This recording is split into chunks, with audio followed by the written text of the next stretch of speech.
Mga higala, maayong adlaw kanatong tanan.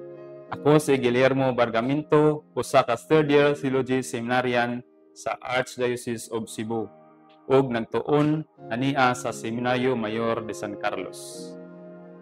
Ania nausab kita sa atong inadlaw nga palandong, ang pagpamalandong sa pulong sa Dios.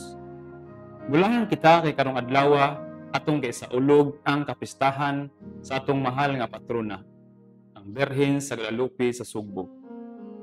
Ang atong mahigugmaon ug labing bulahan nga inahan, amoy atong dangpanan sa atong mga kasakit ug kalisdanan. Unsa man di ay kahulugan ning pulong bulahan? Kanus aman kita makaingon nga bulahan ko o bulahan siya o bulahan ang usa ka tawo. Si Santa Isabel samtang iduaw ang Birhen Maria kaniya, nakaingon siya, bulahan ka sa mubay nga tanan. Unsa may nakapalabing bulahan sa atong mahal nga inahan. Una, ang Ginoo nag-uban kaniya. Ningon ang anghel kaniya, paglipay Maria, ang Ginoo nag-uban ug nagpanalangin kanimo pag-ayo. Ikaduha, naimuot kaniya ang Dios.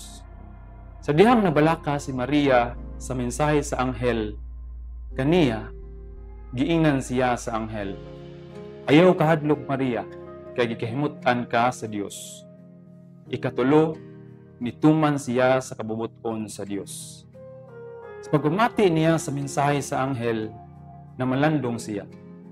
Sa pagsayod niya sa tanan sa mensahe sa anghel kaniya, miingon siya, sulugoon ako sa Ginoo, matuman unta kanako sumala sa imong giingon.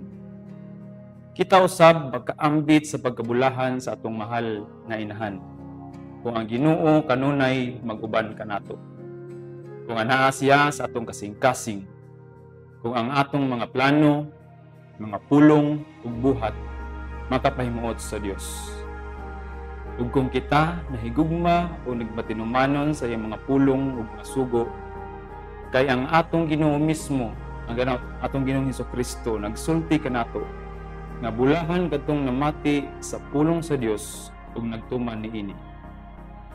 Sama sa atong mahal nga inahan, mapunon ta kita sa grasya ug mahimong bulahan aron makahatag kita ug kabulahanan ngadto sa atong mga kaigsuonan nga nagkinahanglan.